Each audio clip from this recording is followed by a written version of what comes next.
Hello again. Just as a reminder, the session is being recorded, and everyone leaving their camera and or microphone on for this is consenting to have their image recorded and uploaded to the Kingdom YouTube page and other purposes for the MOAS department.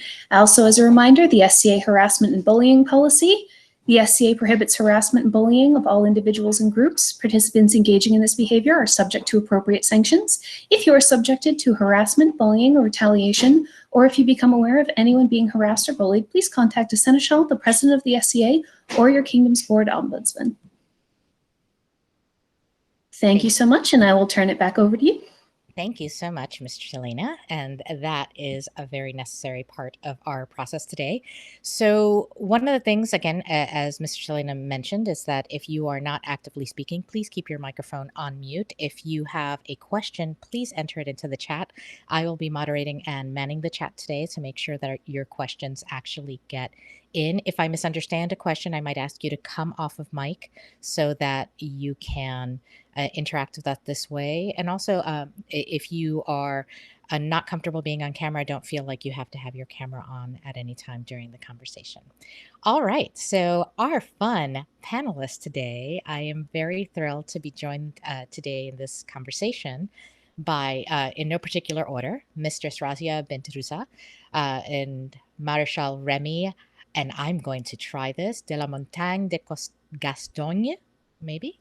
Mistress Elena Hilton, Master Onóra ingheann, oh, I should have practiced this before I got there. She's going to tell us how to say her name. My many apologies. And Master Grimm the Skald.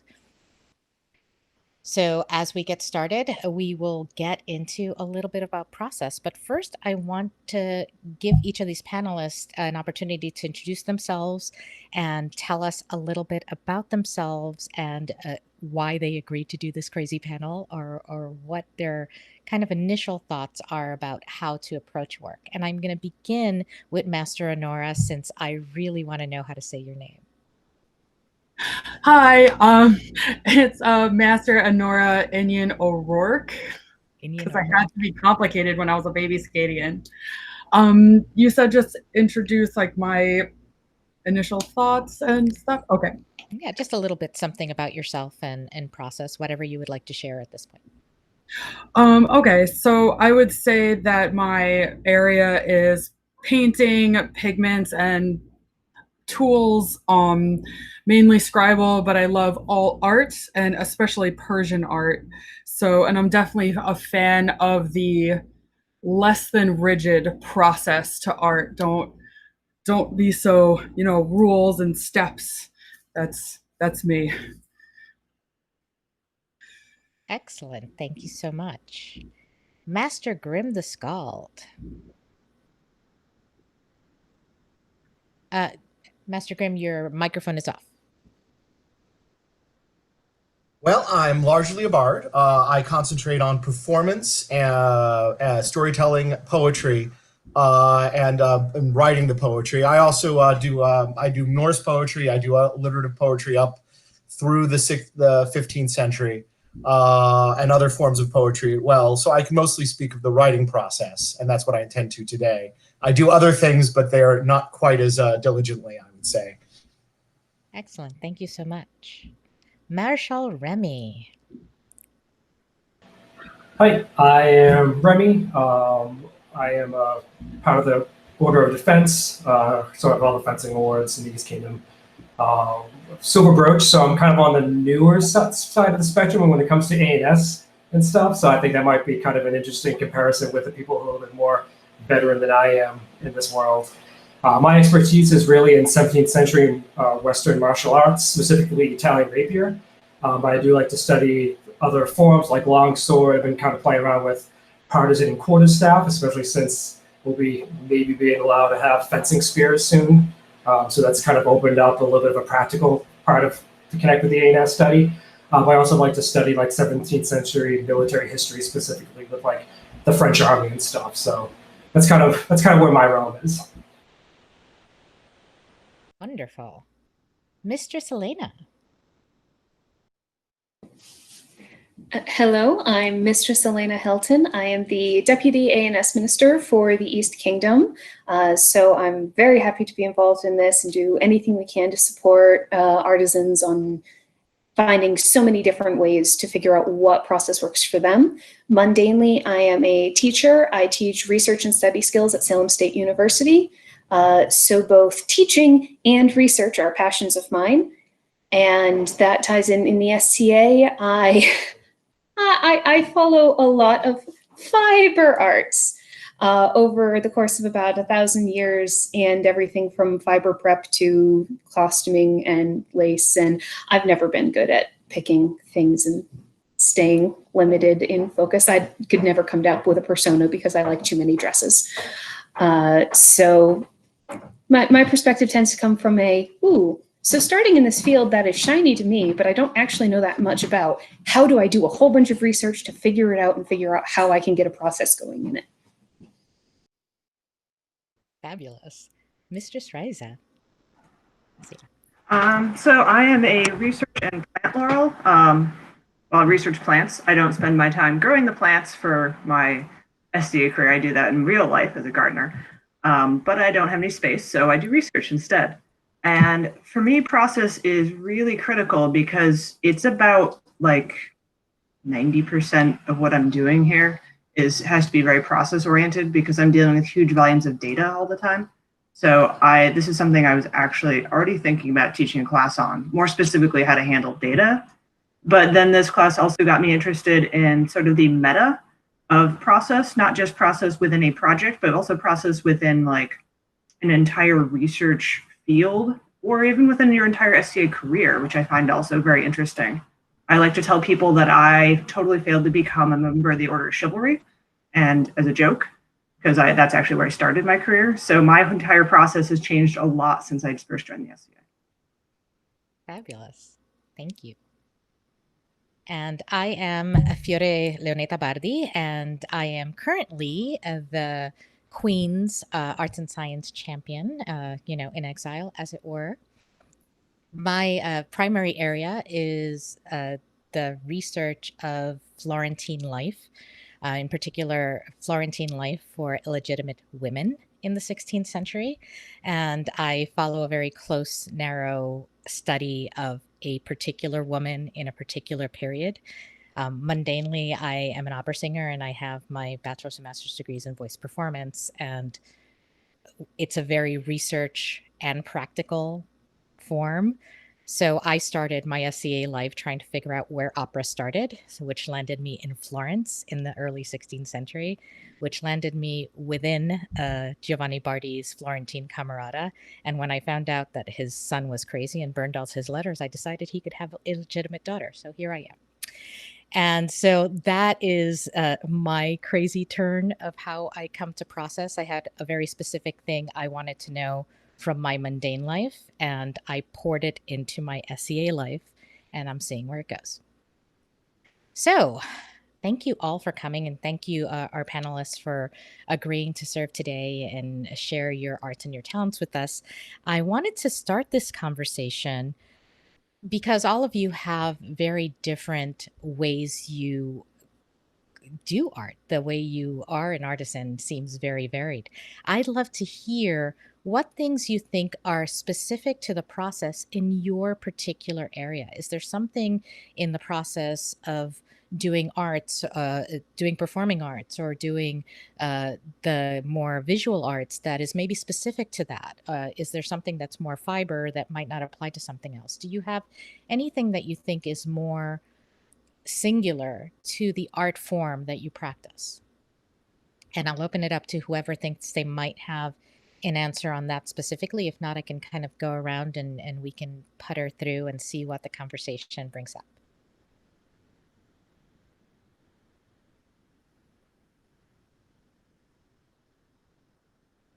Any thoughts? So I'm going to direct myself. Sure. Okay. Yes. I'll chime in regard. You mentioned performance, and as I said, I can speak to performance. The interesting thing about the process in performance is actually my former laurel Toki had a joke that there is more to comedy than repetition. There is more to comedy than repetition. There is more to comedy than repetition, but not a lot more. And regarding performance, there is more to performance than repetition, but not a lot more. Memorization is key there. And the more smooth you have a performance piece, just repeating it over and over and over and over to yourself, the more you'll be able to adapt to your circumstances, the more you'll be able to refine the little bits, try to make it more period, try to make it work with your delivery and things like that. Repetition is so important there. By contrast, I would say in the development portion when you're writing, I think the most important thing there is persistence. Because I know I've heard from writers, and this is a thing of any kind of writer, if you're a writer, you need to write. If you hit a stopping point and that stopping point keeps you from going any further, you have to bully through it. Even what I do myself, particularly since I'm working with poetry, I can't fudge it. You know, if the line doesn't fit, I have to find a way for the line to fit. What I almost always do is if I can't, rather than spending hours and hours, practice, exactly. Rather than spending hours and hours and hours trying to get this one line right, I'll write down something that isn't perfect, something that I don't necessarily like. Maybe I don't like the phrasing, maybe the rhyme isn't perfect. I'll write it down, highlight it, and come back to it later. And you never know, when you come back to it later, it might take you might find something perfect within five seconds. But the most important thing is to be able to bully through, I would say. That's just by way of example. Somebody else? I actually had something. So I was realizing, I feel like I tend to address things in fiber arts in sort of backwards to the process that I most often see done. And I think others might have a better experience with this as well. So I think one of the problems we run into in fiber arts is there are so many introductory fiber arts classes that you can take. And it's introduction to blackwork, introduction to embroidery, introduction to this. And that's awesome. But the problem is most of those are coming from a very craft-focused, specific, not necessarily historically minded focus. And the problem is when you start by learning, oh, here's the basics of this craft, it can be so easy to fall into patterns where then when you try to move to the more historical process, you realize that, oh, but the bobbins should be held in a different way and you shouldn't use pins like that. And the method of the needle I've been using has been totally wrong and I need to retrain my body on that. And so one of the biggest things that I ended up doing that made it such an easier process for me, I was finding I was spending more time learning a thing and then unlearning it before I could get good, where I made it the rule of, okay, if I want to start getting into a new craft, I need to do the research first to how it was done in period before I let myself get super invested in the actual making of the craft. After, the third time you find out, this is so cool, this is 17th century or 18th century, we just think it's pretty, and so we do it anyway. And after having my heart broken quite a few times, it just drilled into me of like, it's reverse of how we often do it, but I gotta start with the research and then figure out the hands-on mechanical part. If I go the other way around, I'm just going to annoy myself. Yes. Amen. Amen. Amen. Anybody else have a specifics to their area that they would like to offer up? Actually, my insight when you even asked that question was, I feel like there is literally nothing specific about my field that can't be applied to every other field.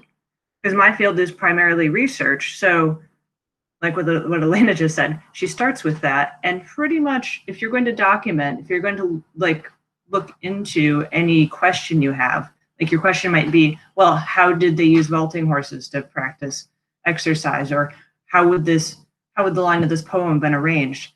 All of that comes down to some amount of research. So I find that my whole process could be used by pretty much anyone. The very specifics of exactly how I crunch the data would be different than perhaps someone else, but I think that's more about how their brain works. But I think there's a sort of there's a question, there's a generative, I'm really curious about this moment that starts all of us, that moment of joy and passion. And then we kind of fumble around and I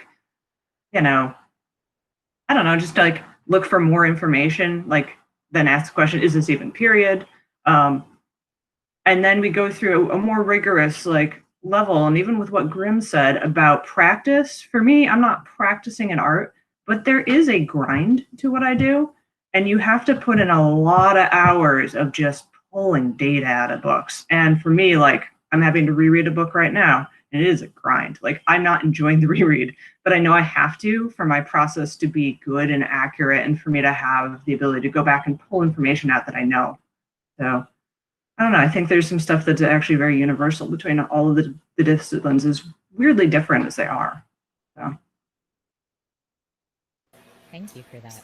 So for martial A&S, one thing that I think is pretty unique, and it's probably pretty close to people that do like dance or any kind of like theatrical, dramatic kind of historical research, is that it's like it's best experienced in person or like doing the thing. So we can like, I can have a fencing manual and I can be reading off what it says while actually trying to do it.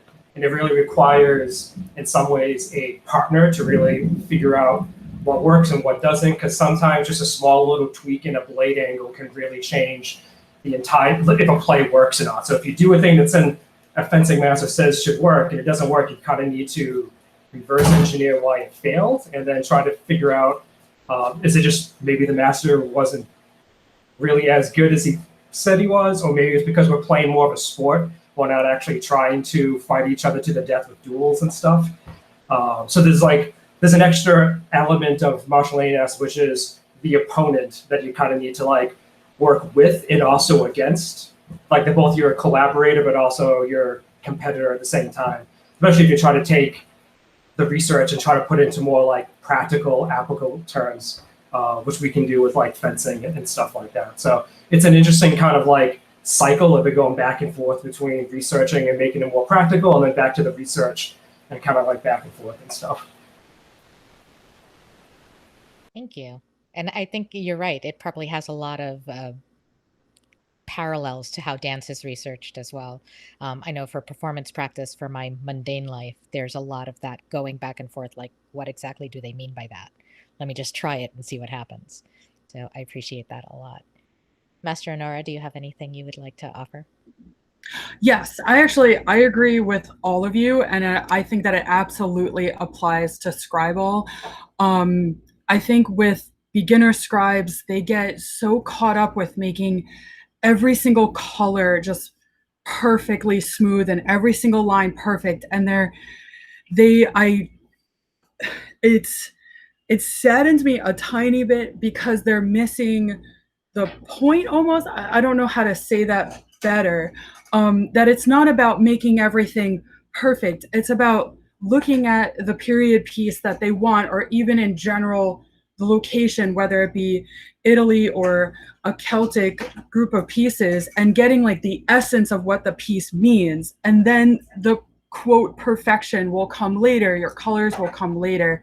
We're not looking for perfect art on what's on the page.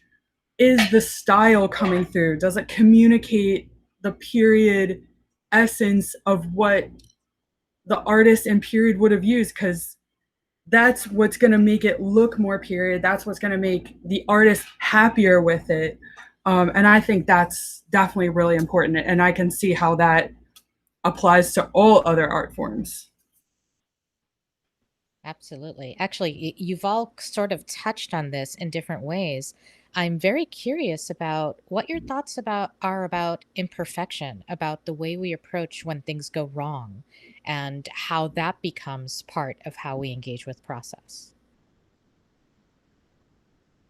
And anybody, or you can raise your hand if you have a particular thing, or you can just chime in. Master Grimm, please take it away. I've learned to live with it. Sometimes you can find the perfect answer. Sometimes you can't, and you can take comfort in the fact that period work is frequently not perfect. A lot of period stuff is as good as it can be. In some cases, it has glaring imperfections. And it doesn't really matter what we're talking about here. It virtually cuts across any kind of art form. But there are poems that are otherwise brilliant, but there's a terrible line in there. And maybe it's a pronunciation problem. Maybe it's a difference between modern and but more likely it's just the poet just couldn't find the perfect rhyme. So yeah, that my attitude is if you you should always try to do the best you can, and he who shoots for the stars will may not achieve them, but will certainly go better than if they're shooting at a bush. But if you can't get the perfection, learn to live with it. You can't always get the most perfect aspect of it, and learn from it. That's the main point. Learn from what you do wrong. Mr. Selena, please take it. Yeah, very much agree on there. I am by nature a perfectionist. I am by far my own worst critic. I am incredibly cruel to myself, and I'm working on that. But I always find the flaws in my work to be far worse than literally anyone else has ever said. And so sometimes that can be a struggle for me to then get things going. And the big struggle that I had getting started was, especially when you're in an art form that's newer to you, you are never going to achieve anything close to perfection or mastery until you've done the work to practice it and study it and learn it, which is so heartbreaking when you're a perfectionist, and it can be very easy to feel like, okay, well, if I can't get all the articles I would need, then why should I even start? If I can't execute this well, then why should I even bother? And as a teacher, I also see this a lot with my students, and I see it in the A&S community as well. A lot of times that sticking point of just getting something going. Can you just get some words on the page? You don't have to have amazing 20 pages of documentation, but can you just throw some words out there, throw in some sources that you found useful and some ideas that you liked, and the biggest things that you found most interesting. That's information that now other people can take and can learn from. And I think a lot of times we have a tendency to, let perfect become the enemy of good. And if we only ever shared and produced and created things that were perfect, we would have nothing or very little. I mean, I look at some of the other artisans doing stuff, like I have one of Onora's scrolls, and I'm like, I'm very certain that is perfect, but I'm sure she looks at it with I can see her face there. She's like, oh God, no. And that's exactly where, when I show my clothing, I loathe the majority of my costumes that I make. I've won many, many awards on them, entered many competitions and done well. People say they're great. Just about every piece of garb that you see me in, I have at least some part of it, if not large parts of it, that I think look absolutely awful. And everyone who sees me is going to know that I just suck at patterning sleeves and various other issues. And I've had to do a lot of work on being comfortable wearing my own pieces and not letting that stop me from doing stuff. But it's hard. And the biggest thing is same thing with when I see with my students, like, just create something, because once you've got it there, you can go back and edit it. You can make that your jumping off point for your next thing. But just get some words on the page and get some product going, try some stuff out, because that's going to be what lets you get to those closer to perfection. Though, as Grim also said, nothing in period was perfect. They messed up so many things, and I don't know why I still have these issues having looked at them. Humanity. Master Onóra. I completely agree. Again, I don't think that there is a single painting I've ever done that I haven't completely destroyed or just made some horrible mistake. For example, with Mistress Elena's scroll, I put my hand in wet paint and I smeared it across the entire page. I'm pretty sure most people would have started over. And I do this all the time. I've been an artist for my whole life, and I do it all the time.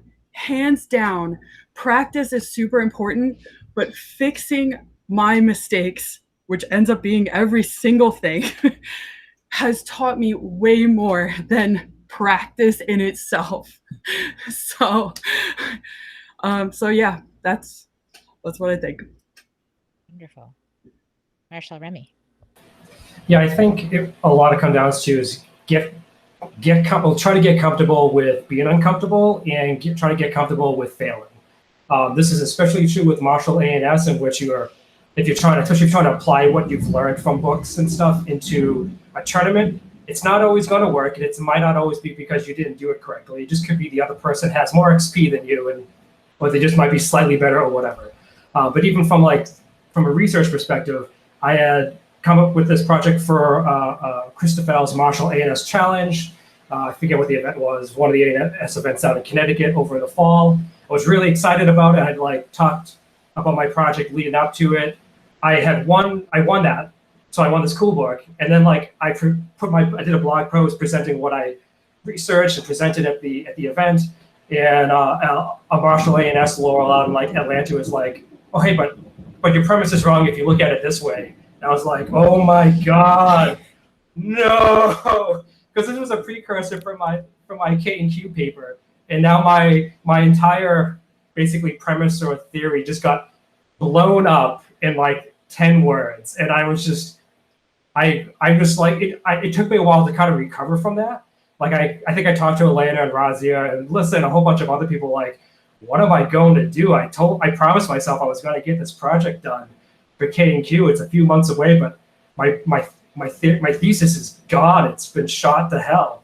So but at the same time, I think my project that came out of that was much better, and also there's a lot of good discussion that came out of that.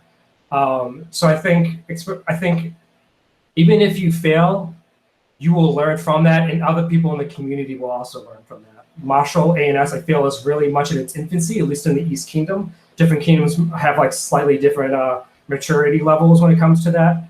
But it's a very, it's a very collaborative community. So if I come up with an idea and Grimm's like, no, I don't think that's quite right because of A, B, and C, we can kind of go back to the drawing board and kind of figure it out. So we're constantly leapfrogging or each other, or kind of helping each other up the ladder with our ideas and failures and successes and stuff. But you really need to be fine with being wrong some of the time. And also as a perfectionist, that is very difficult to kind of be in that kind of position sometimes. Well, a lot of times. But then, like you did, you can then just say, and this is what I learned because of A, B, and C. Contrast, compare and contrast. So this is, if you look at it this way, you've got it this way, and A, B, and C, you get it this way. Yeah, that's kind of. I really love that paper. Yeah, that's kind of what the project turned into, which is why I think it kind of became better and stuff. So yeah, thanks. Amazing. Thanks. Mr. Raziya. So a couple things. My process and the way my errors come out are a little different.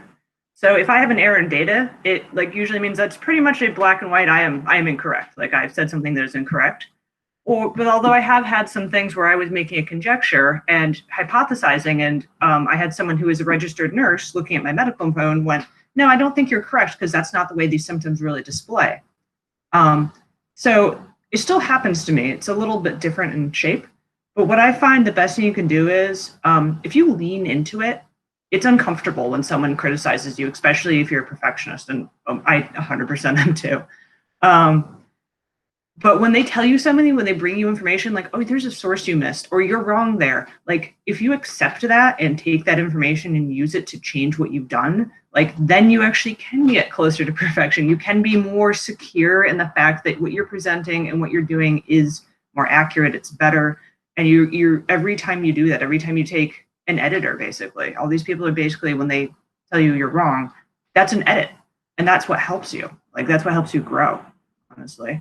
And also what Remy is talking about with the discussion and process of how he is accepting criticism and re-investigating something, that process of errors and growing through your errors is actually the most fascinating thing about anything.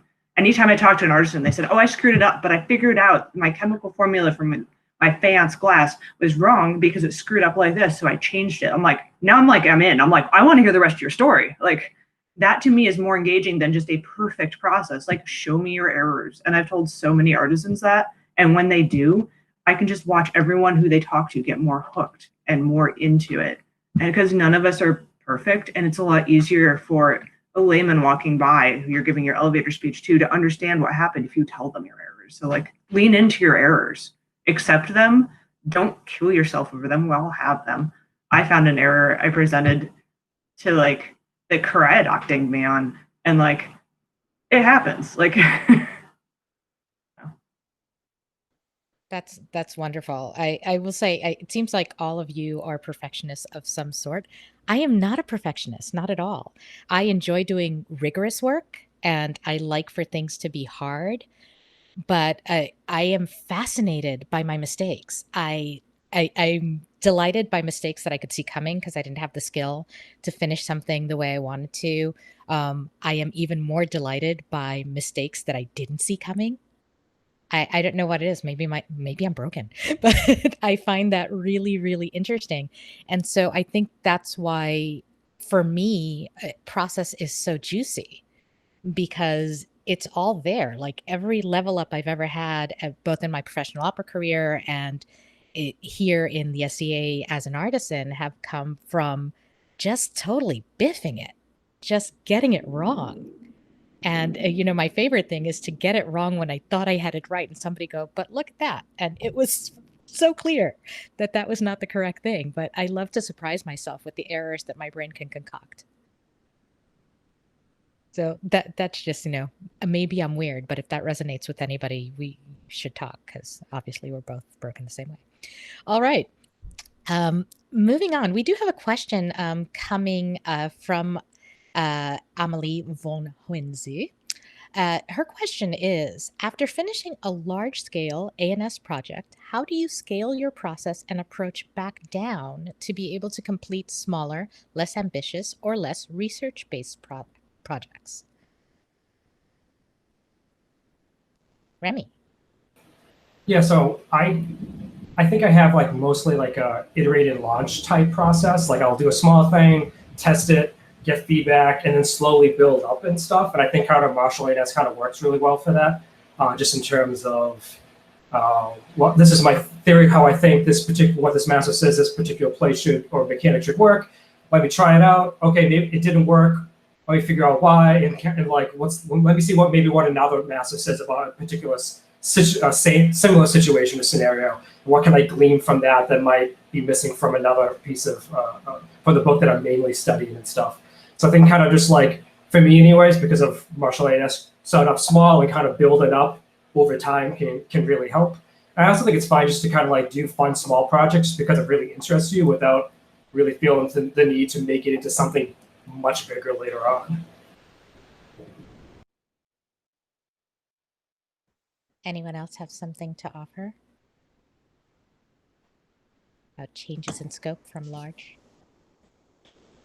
I can answer, but I'll admit I'm cheating because that's my apprentice who asked the question. We've already had this discussion in person. So sorry, Amalia, you won't get an extra answer. I'm just going to repeat what I said before for the most part.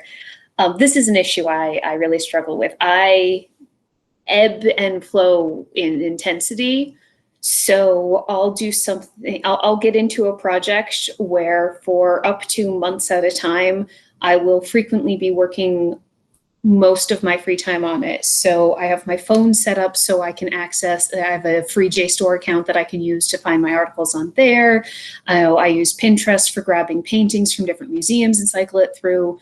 So pretty much when I'm in that space, either I'm in the evenings or in free time at work, I'm doing the sewing or the spinning or the whatever, the mechanical stuff, or I'm doing the research in my free time. And I get very into it. And then when the project's done, I really struggle because I'm like, I'm going. Okay.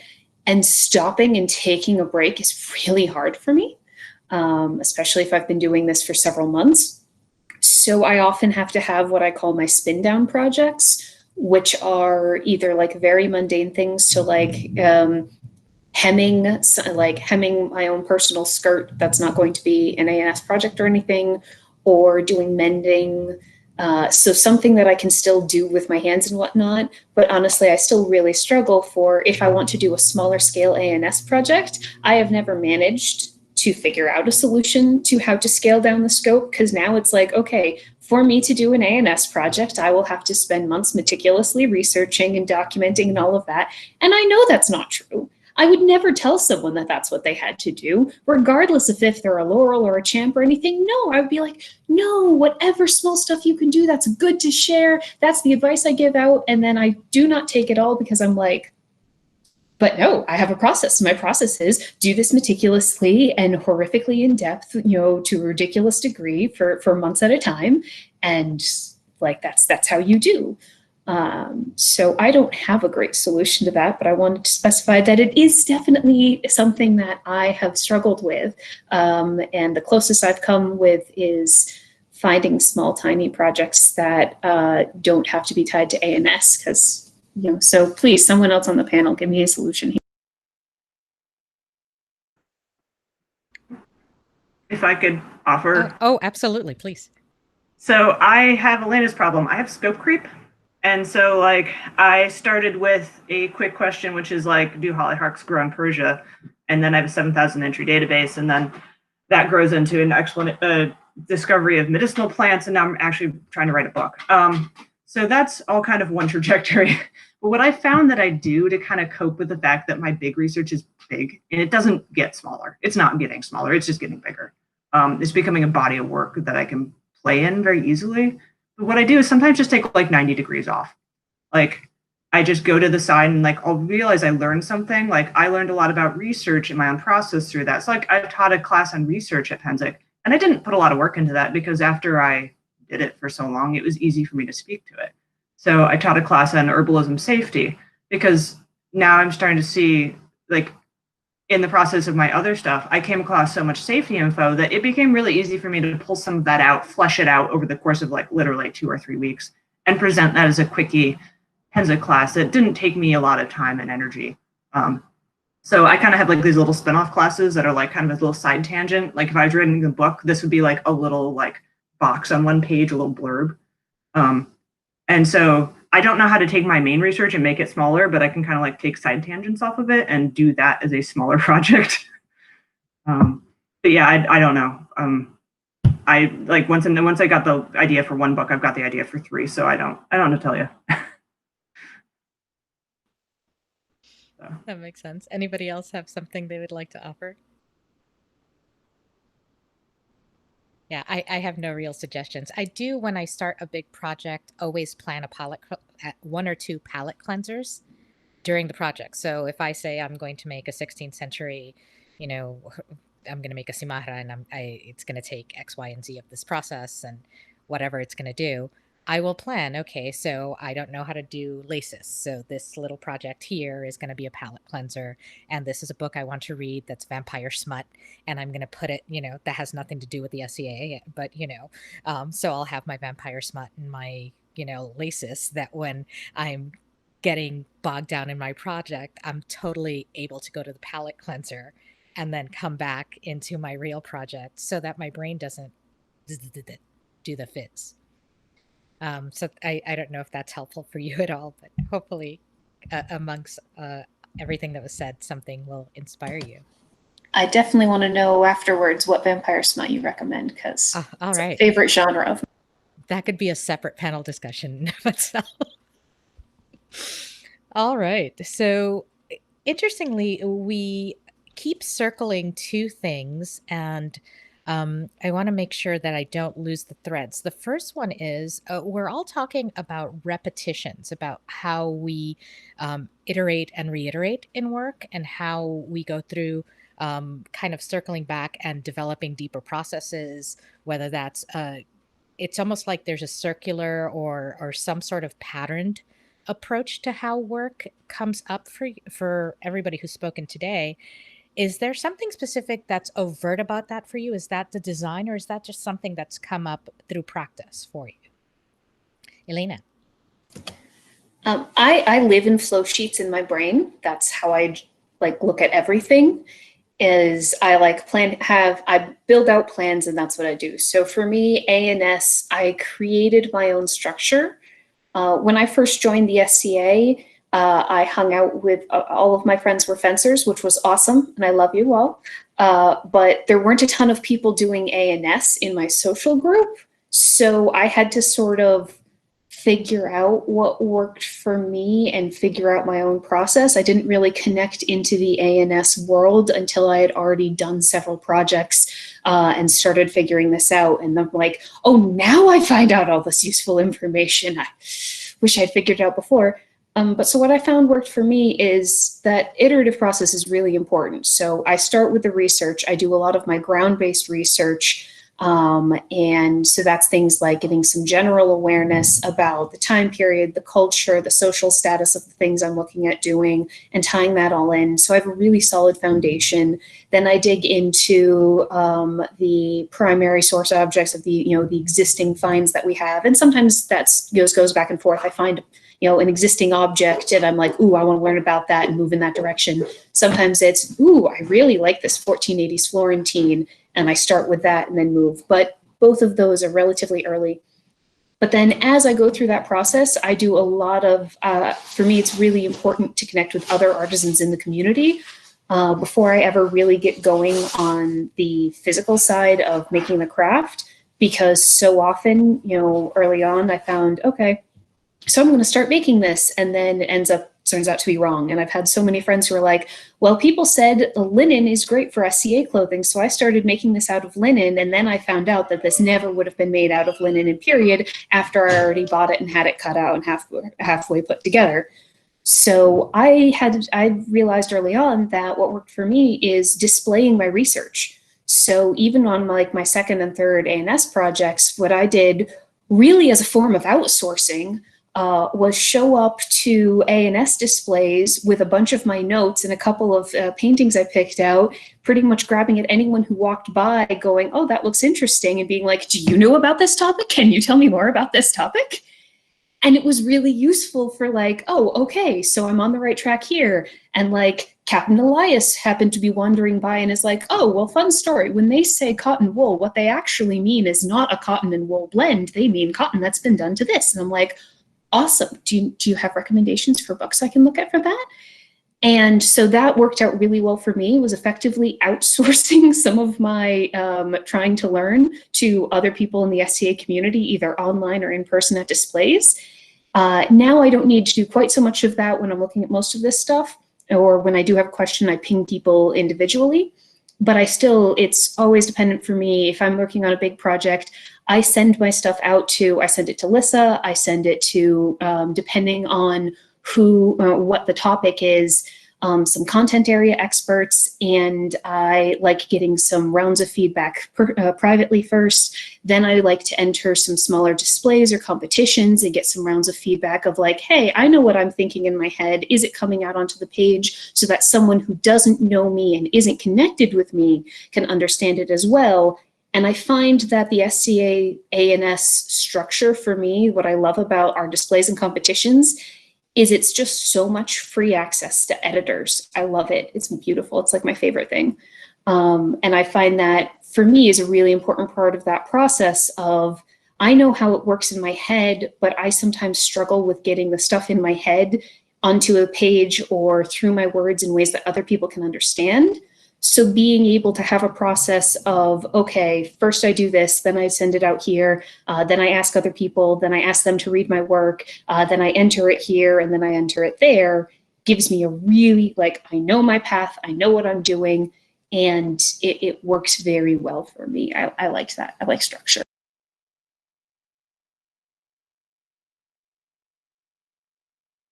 Excellent. Thank you for that. Anybody else have something they'd like to offer on that note? On iteration, coming back in the patterning?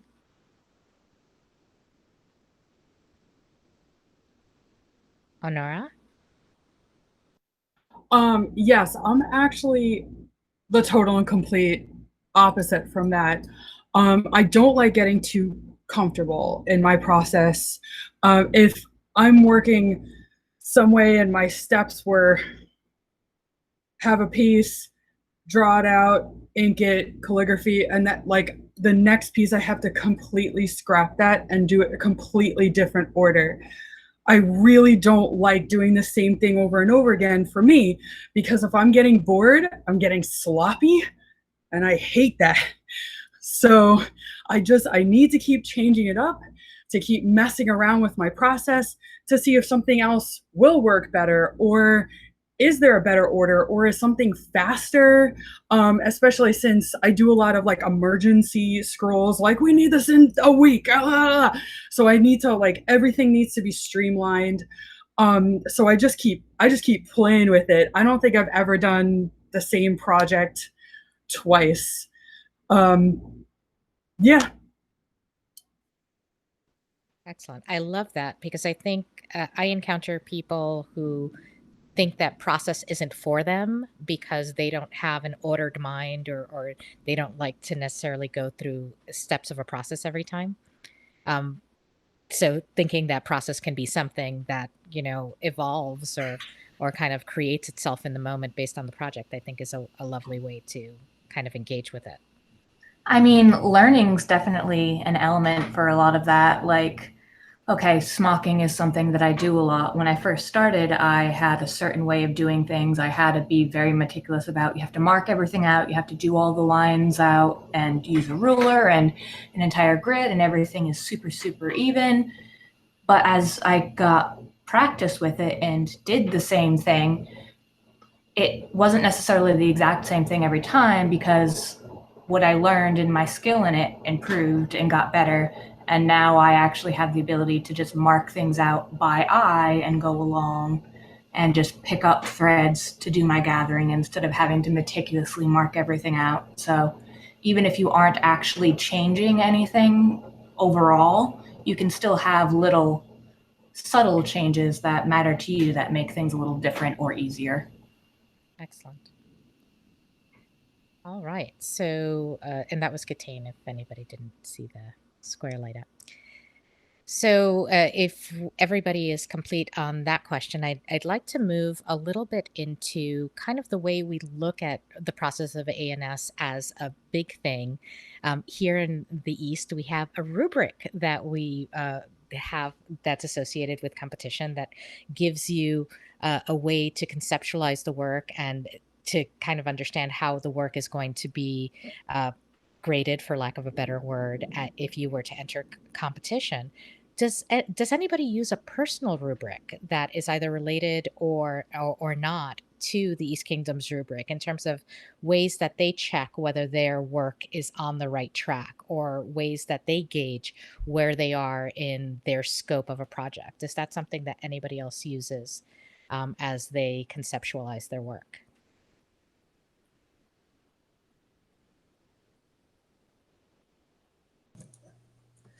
I think one of the big things with the rubric is you've got there's a lot to the rubric where in order to get points in A, you frequently need to sacrifice B, or it's very, very hard to get to all in all get everything, and that is one of the things that presents a real challenge with doing anything period, and particularly in period performance. With period performance, you can to make it perfectly period would frequently go over people's heads. I mean, for one, we're not even speaking the same language as they did in period. I mean, more or less, but the language as we're speaking it would sound very, very different to one's ears. And while it could be cool to experiment, say, with Shakespearean pronunciation, it still is something that will fly over people's heads to a degree. So you got to make the decision. All right, I'm going to try to present it in the most period way as possible, or do I want to present it in such a way that it is more digestible to my audience, and it is that my audience will enjoy it more, and hopefully it will serve as a gateway to something, to them liking more period. It's a bit of a trade-off there. That was basically where I was going. You're frequently caught with a compromise that you have to make, and there's no right answer usually. I mean, but you need to decide, where are you going to place your priorities? Are you going to try to make it as period possible? Are you going to try to make it as good as possible? Are you going to try to make it as digestible, as approachable as possible? Yeah, thank you. That was exactly the type of stuff I was heading for. So a follow-up question, anybody can jump in on this. Is that something that you determine on the onset of a project, whether you're going to lean towards more historical or lean towards more approach? Is that something that you decide at the beginning, or is that a negotiation during your process? Elena? So I have an interesting relationship with this because I am currently the rubric deputy of the East Kingdom, so I get to decide what's on the rubric, which is a horrifying amount of power and still terrifies me sometimes. I went to Magnus, who's the previous one, at one point not too long afterwards, and I'm practically grabbing him like, oh my God, why did they give me this power? This should not be me. But so, a lot of the goal with the rubric is designed for this very specific purpose of helping give concrete things for artisans to help organize their the direction of their work if they want to move in a specific, very challenging direction. Which I love because, again, when I first started in ANS, I had no idea what I was doing. And so when the kingdom-wide rubric started coming out, I'm like, oh, thank God, finally direction.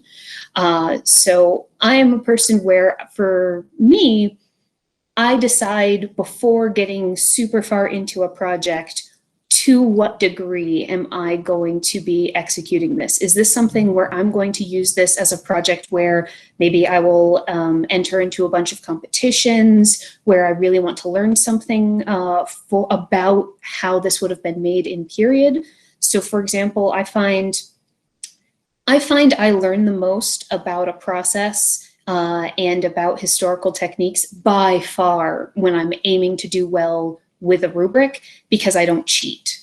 So if I made, for example, I made Daroga, my fiance, a hat for Master Philip because Philip was very offended by his bare head constantly being seen. But I will admit I used nothing remotely period. It was an early pandemic project. It was exclusively from stash. I'm using iron-on interfacing, all sorts of things.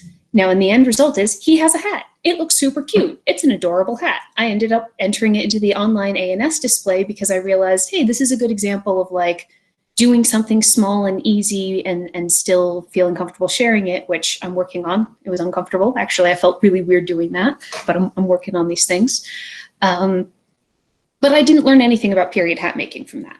I didn't learn about the materials used or the process. I looked at a bunch of pictures, mostly on Pinterest, because I follow like the Met, and I have a bunch of various people on Pinterest who only post things that are properly sourced, so I can easily scan through and pull stuff off that way.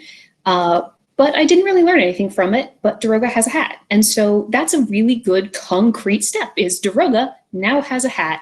That's a win, that's a good thing. So I have to figure out, what are my goals in this project? Is this a goal where I'm going to really dive into learning about what the period process was? Okay, then I should probably use the rubric, because the rubric's going to force me to not cut corners and use this stash fabric that doesn't have quite the right weight, or use the more modern techniques and tools that aren't going to be exactly similar to how it would have been done in period. The rubric keeps me kind of honest and encourages me to make those steps up for how I use it, because I find, again, I like structure. So I always try to aim for those, 5s and 6s to push myself as much as I can and to grow as much as I can, because that's again, I'm horrifically perfectionist and very much hold myself up to these ridiculous bars. Not necessarily a healthy scenario. But I know a lot of other people use the rubrics differently, and so you do not have to use them. Just as an aside, you do not have to use the rubrics in that way. That's just why I really like them, is they help keep me focused on, okay, how can I create something that's going to teach me about this process and is going to force me to maybe do things that aren't super fun, maybe do more research that in a part of it that I'm not as interested in, or learn to be decent at a skill that I find kind of annoying because it's an important part of the process. And if I'm going to do that, I have to decide that very early on, because that is going to dramatically influence the materials I use, how much research, and all of that. So I always start from figuring out, what do I want to use this project for? Awesome. Remy? Yeah, so I guess maybe I'm on the opposite end. Like when I did my project for ANS Champs, I barely looked at the rubric. And part of it was like, so I know some people made the analogy of like, well, you should, if you practice for a tournament, you practice, if you practice for this particular tournament, you should look at the rubric so you're optimizing your project for this particular tournament, as it were. That's not how I approach my fencing tournaments at all. I approach to try to win regardless of the scenario. So I think that kind of carried over into my A&S project, in which I didn't want to try to optimize to win champs. I wanted to do what I just thought was going to be the best possible project. At the end result would be what I was very proud of, regardless of what the rubric said. Which you could argue that's maybe one of the reasons why I didn't win, and that would be a very fair, I think, critique and stuff. But I was very happy with how I approached that project and stuff. And that's not to say that the rubric, like, honestly, the rubric is super useful for like Elena. I'm sure it's super useful for a bunch of other people, but I didn't want to worry so much about, I need to get this, and this in my paper, and maybe miss something that would have made the paper better anyways. So I think there is, like, honestly, like, you got how many different A&S people in here? You got to probably get that many different opinions and some and stuff. So like, yeah. So for me, like, I was really just trying to create the best possible paper that I wanted, and something that was going to be very interesting to what I saw as my main audience, which was other fencers or martial A&S researchers, but also be accessible to the greater A&S community at large that might not really know all the terminology or understand what I'm talking about. And that was, for me, the trickier balance. Very cool. Raziya? So I think there's a couple things going on here. I think one of the best tools for the rubric is exactly what Elena said, is use it to determine your scope. And the scope for like a drop it and leave it display at like a small event, like you don't want to put down your K&Q project because nobody has the focus and concentration for that. It's not the right time and place. But if you bring that tiny project to K&Q, you're really not going to do well. So it's a good way, it's like a really good tool to determine like how much you want to commit to. And I've also found it interesting to look at it after the fact and sort of dissect what I've done and see like if where I think I could use it as a tool to like grow what I'm doing, or to confirm like I am on track. But I actually don't use it when I'm doing a project, and even when I participate in K&Q and won Kings, it wasn't something I really focused on. What I tend to focus on is sort of like, this is something I think I brought from, I do have a master's degree. I think I brought this from my academic background, is I look at a question and then I kind of answer that question from every different lens and perspective. So like for my thesis, I looked at like, I was answering questions about the reuse of industrial space, and I ended up looking at post-structuralist French philosophers as part of the answer to this question. So I kind of exhaustively went through like every lens I could find, and I'm doing that now with my research, where I'm not just looking at, you know, medieval authors and then modern pharmacology. I'm also looking at modern anatomy. I'm also looking at 1800s medicine. I'm also looking at a whole bunch of other lenses. And I find that if you focus on the rigor more than the rubric, you're going to end up in a good place. So I use multiple perspectives, like different authors, different secondary sources. They might have a different theory that I haven't heard before, and I might disagree with them. But because I have addressed what they've said, my project is stronger. I don't have to agree with them, but I have to consider them. So I think that's my process rather than rubric and grading it. I will add that I really like the feedback that I got from my judges based on the rubric, like using the rubric to get feedback on how I could have made my project better and what I can do to make future projects better was super helpful. So even though I don't like to use it while I'm creating the project, using it to get that feedback from the project when it's finished and how I can grow as a researcher or whatever, I think that's how I really appreciate the rubric. Excellent. Yeah, but actually that's something I just remembered. Thank you, Remy. Back when I was at K&Q, someone said like they would ask me certain questions, and based on the rubric, I was like, well, you know, that's actually not my scope. And I actually told my judges that. I'm like, I just haven't gone there.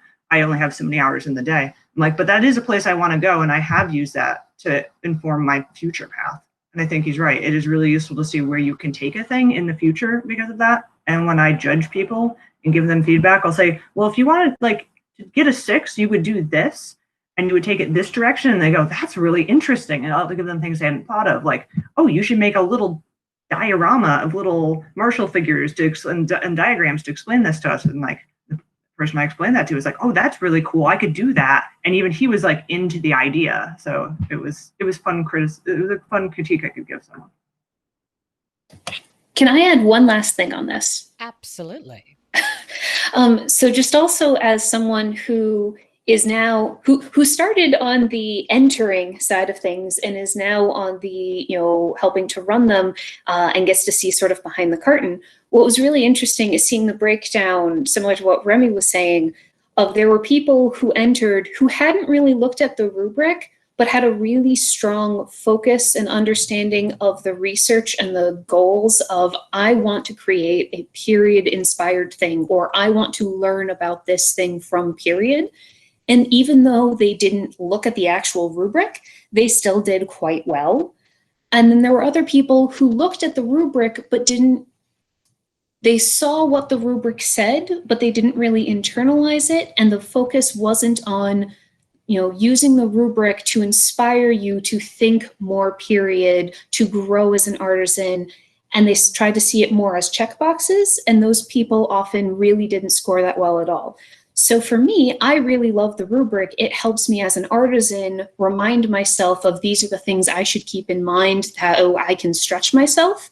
But it's definitely, if your focus is on doing something historic, with a very strong historical eye, you will do well, and the rubric will acknowledge that and reward it, regardless of if you're looking at it and working from it or not. You can work from the rubric as much as you want, but if you don't then have that period focus and that period eye, you're still never going to score as well. And so for those who are looking at that, but how does that work? The rubric hopefully recognizes, similar to how the SCA award system in theory is supposed to work, it's not a thing that says how good this is. It hopefully recognizes if you're doing the work and doing the things, the rubric should help see you and help acknowledge that work that you're doing. Yeah, I love that you said that. It got me thinking that when I entered Kings and Queens A&S this year, I had attended those wonderful MOAS rubric classes that were offered. So I had an idea of the scope of what the rubric would be. So I knew the expectations for the competition. But when I started my project, I didn't think about that at all.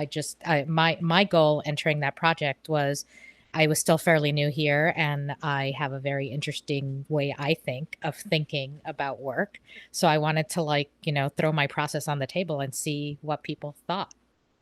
So I think that you can use the rubric as guidelines, and you can use it as a scope, but you can, for me, it was just kind of very comforting to know that there was a system in place for how the work would be viewed, whether I wanted to go through that path specifically or not. As it turned out, it worked out just fine for me. But I love the way it just kind of is a container for the process, rather than, anything can happen. It could be totally subjective. It has a scope. So this is my plug for those MOAS classes when they come back on the rubric. Everybody should go to those. It was awesome. All right. Moving on.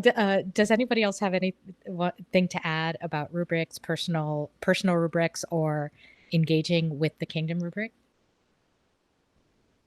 All right. The other thing I wanted to kind of get into, we've all talked a little bit about research and how we engage with research. I taught my process class at Towers in the Canton of the Towers a couple of weeks ago. And the question that comes up most often when I offer that class is, how do you even get started with research? What are the sources? And for each area, there are different sources. Like, where do you start?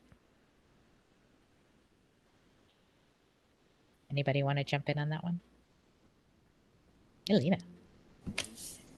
I also can drop it in the website, but I actually have a whole how-to guide on how to research like an academic that covers some of this, but I'll try to summarize it down.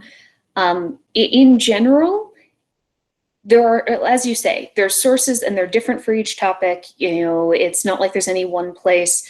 There's some general ones that I always recommend. So like if you're a fiber artist and you're looking for extant pieces and good scientific stuff, the Archaeological Textile Review is free and accessible without having any sort of university membership. So that's some good. So there's definitely good content specific ones. My general process that I would advise anyone on is start with your cursory searches. So that's like when you do your Google and Wikipedia level of like, what is the general concepts and the topics, and then use that as your jumping off point to start going deeper. And that's when, you know, if you have like an extant piece, great, you can start as that as your focus. If you don't, you just have kind of a general concept of like, I like 16th century clothing.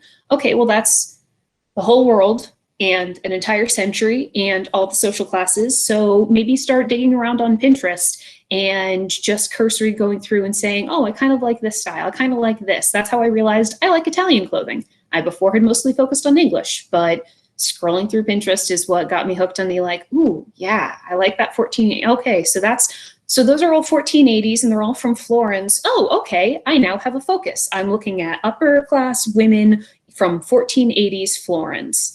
Okay, that's way more specific than, you know, late period clothing. And so those can get you started. And then once you have your topic, it's a lot easier to find what have other people done on the topic, you know, and looking at their bibliographies, what sources other people are citing is so incredibly lovely and useful.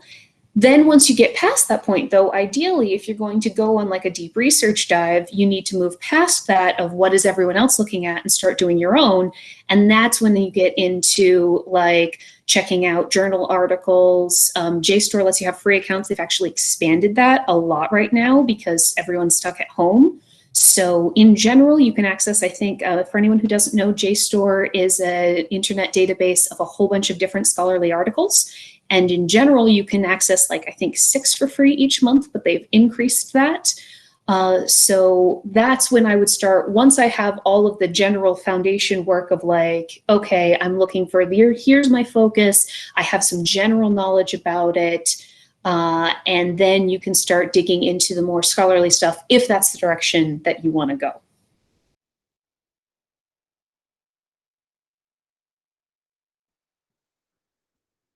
Yes, sorry, I'm muted, but yes, Raziya. Okay, so I do all sorts of dirty Laurel tricks where I will Pinterest the heck out of things. And the most important thing is not what the source is. It's not important whether or not you used Wikipedia or Pinterest. It's important how well you can critique the information they're giving you and how you can use it to expand your knowledge of the subject. So Wikipedia is a great place to start because it will give you the thing that you need to find your information, which is keywords. We live in a land of searching and searching and searching. And if you know which keywords other people in this field have used to discuss to ask the questions you're asking, because you will not ask a unique question. Someone out there and 7 billion people has asked this question before. You just need to know what the keywords are, and then you'll get the hits. And you can use JSTOR. I personally love Google Scholar because Google Scholar gives you, it's great for biological stuff specifically. I've found great sources there. Because it'll give you the articles that are actually free to access in the little sidebar. It's great. There's a bunch of different things you can do, but basically you become a little terrier. And once you get like your hold of your like the scent or the bone or the rat, and you start digging and you dig and dig and dig, and you pile this little pile of like keywords, and then you feed them back into Google or Wikipedia, and Wikipedia will also let you go down holes. They'll go like, oh, you just were interested in this like Greek doctor, physician. Did you know these other Greek physicians are contemporary to him? You're like, click on this link, and then suddenly you've got 80 Romans and Greeks that you have to read up on, and it never ends. But the most important thing you can have is a critical eye. So Wikipedia is not your end source. Wikipedia gives you a bibliography. You can then enter those articles literally into Google Scholar. You can copy and paste the entire article, like citation, and just slam it in Google, and Google can handle it. And they will give you the article if it exists. And sometimes even if you don't have full access, you can read the abstract and get enough information or enough of a preview out of Google Books to even cite it, even without owning it. So all about keywords these days. Also, just to bounce onto that really quick, there are so many of us in the SCA who have access to university libraries, like a ton. The number of times I've seen an artisan post like a general thing of like, just to their personal Facebook of like, hey, anyone have a copy of this article, or could anyone get, send me the PDF of this? It counts if it's just sharing like point to point for personal research. It's usually considered covered and totally cool. So when in doubt, if there's an article you need that you can't get access to, just post. I can pretty much guarantee someone will be like, why, yes, let me help. Excellent. Remy. Yeah, so on top of what Raziya and Elena said, specifically if you're doing martial ANS, you're probably going to be digging into a manual of some sort. Like that is our like product or goods, as it were. We don't have video or XN examples of fights. That just isn't a thing that's possible unless we have a time machine. So like if you probably have to dig into the actual manuals and stuff. So obviously translation's super useful. You kind of like my project was based on 2 different translations that differed enough in different chapters that it changed how, as a practitioner, I would learn that chapter or how I would do a particular move and stuff. So read, if you can find multiple translations, you might find interesting things like that, but you also might get a better idea of what the spirit of what the master's trying to say just by having a couple of different translation versions and stuff. Wiktenauer, it's basically the martial ANS version of Wikipedia. That's super useful. I've used academia.edu to find some good papers and stuff. And this is a whole bunch of good like hemoblogs and stuff with some good researchers doing various levels of research and projects that can lead you down a whole bunch of other rabbit holes. Wonderful. Yes, Grim. I'll follow up on that because we're dealing with other languages. So poetry also is frequently in a language that is other than modern English. There are of course any good number of translations out there. If you're looking at Beowulf, there are literally dozens. But there's as you said, Wikipedia is a good starting place. Middle English texts, interestingly enough. There's a great a resource called Teams. I forget exactly what it stands for, but it's off of the University of Rochester. And they have many Middle English poems. So it's in Middle English, but it has a gloss. So it's not terribly hard to read. Middle English is at least relatively close to modern English.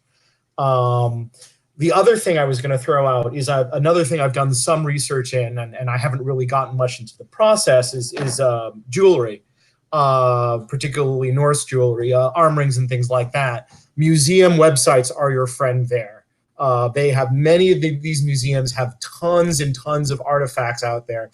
I have found any number of artifacts just literally on the internet. Very high-res pictures. You can look at it, and the same, I'm sure, goes through paintings and clothing and various other artifacts. England has a finds database where they go over metal detector finds, where you can look at, and then that's obviously more Anglo-Saxon, Stone Age, Bronze Age stuff, and some Roman. I think there was one more thing I was going to bring up, but yeah, there are a lot of databases out there, particularly associated with museums, that will go into various artifacts, particularly durable ones, like metal. Excellent. If I could add one last thing. Absolutely. So what Grim and Remy are talking about with translations, I run into translations too, because I work with ancient medical texts. You don't have to ask yourself, how good is this translation? Go to Amazon and read the reviews of the book, because there are academics out there who've already written a scathing review and compared the different translations, which they have all read, and they know Latin, and they have like a good opinion on this. So like, just go look. But yeah, use capitalism. It's great. There's like hundreds of reviews on these books now. Awesome. Onóra? Yes, I definitely think that it could be so overwhelming to try to find the quality of the source. What I found works for me as kind of like a new into history person and new into reading historical articles that just seem like, I don't know if it's right. Cross-checking became my friend throughout my research process. So I'm a forensic scientist. And I graduated for biology, molecular genetics. So I don't really know that much about history and whether or not that's right or whether or not those sources are good, but I know how to read scientific articles. So for example, when I was doing research on Persian tools, period tools with painting a couple of years ago, the historical text, like I couldn't find anything more specific, and it was so frustrating. It was just like, they use squirrel tails. And I was like, that tells me nothing. Like, what type of squirrels? There's a million type of squirrels. So I read a bunch of different scientific articles and evolutionary articles on the time period, what squirrels were definitely there based on archaeological finds and the bones and migration patterns of squirrels. So, so like, even though I was like, I don't know if the historical sources, the literary sources I found were correct, I knew the science was correct, or at least I was able to match and be like, well, it's a good theory, it's a good hypothesis for my research. So I hope people can kind of just take a bunch of different types of sources and try to make them cross over to like, that sounds correct, better. I love that. Grim. And then Elena. Yeah, actually going back to what Raziya said regarding multiple translations. Now, when I developed a number of performance pieces right out of Old Norse poems. Right now, I don't speak Old Norse. At this point, I know how to pronounce it, but at that point, I didn't even know that. What I would do when developing these, I made a decision when I started writing, what did I want to say with this poem, right? Now, did I want to cleave to the meter? Now we're going back to process, actually. No, you want to cleave to the meter? Do you want to cleave to the meaning? Do you want to cleave to something else? Do you want to say something and just adapt to it? And the decision I specifically made was to cleave to the meter, but other people would make other decisions there. I would then get as many translations as I could and then work out my own performance version from those translations. But it's always useful to have multiple translations to see if you have that luxury, if you have the money, if you have this resource. And fortunately, a lot of these translations are available online without having to pay for them. They may be of lesser quality. The language may be deliberately archaic. A lot of the Norse stuff, unfortunately, is based on 19th century translations, and they're deliberately using these and thous. Oh yeah, I see Elena's nodding. Same problem, I'm sure. But you at least have a different perspective on what this phrase might mean, and that can inform what you're then going to take out of it. And to a degree, particularly if you're using it for your own purpose, if it's just the base for your research, you obviously can't repurpose it. But for a performance piece, you can. Excellent. Elena? Yes, going back to what Onóra was saying, though, completely agree on the translation issues. When in doubt, always look for, I'm going to segue back to the translation thing, actually, because this is very useful. Look at the qualifications of the person who did the translation. Is this just someone who has no experience in that language and is doing it and put it up there? Okay, maybe it's good, but you might want to be more wary of, as Raziya said, like checking out who else is looking at it versus, okay, well, this person has their PhD, in Italian, funerary documents. Okay, I'm going to trust their translation a little more. I'm going to be a little less worried about their translation because they're probably going to be more solid than me. But going back to what Onóra was saying, what I want to say very quick, I actually, for my Norse fiber prep project, ended up having to read a bunch of sheep genealogy research, figuring out, okay, so we know they had sheep, but what kind? So it was cross-checking between the archaeological stuff on, we know the hair has this texture, and then the sheep genealogy of, okay, well, we're pretty sure based on how they've all moved out that the initial breed, that we only have the descendant breeds, but we're pretty sure about these. There is weird stuff that you can find really cool, useful information. So if you're, not able to find the solution in these journals tied to your specific field that you're looking in, check out what else might be tangentially related, because you never know when it's going to come up under pigment or something else weird like that. That is fabulous. So I hope, I don't know if we have any newer artisans here, but I hope what you're hearing is that there's a panel of very excited people about their work, about research, about these different sources. So if you're new or newish and you're wondering how to kind of access this stuff, ask a question on one of our Facebook pages, send an email. I mean, look at all these very excited people who are here offering their knowledge. And I'm just totally geeking out about stuff that I honestly had no interest in, but now I want to look up the sheep thing. I mean, it's weird. So by all means, just it takes a little bit of energy, I think, to break through that initial nervousness to engage as an artisan. But look at how much help is available here and how excited people are to talk about what they geek about. So I hope that if there's anybody here teetering on that edge, that they dip their foot in the water, because I think you're going to be happy with the results. So thank you so much. I'm very excited by my panel. By the way, I'm not the only one. Master Philippe is very excited about this panel as well. Oh, well, mostly Grimm, but the rest of the panel too. All right, so I have two questions in the chat that I want to circle back to. The first one is, what guides do you use to inform your process that aren't competition driven?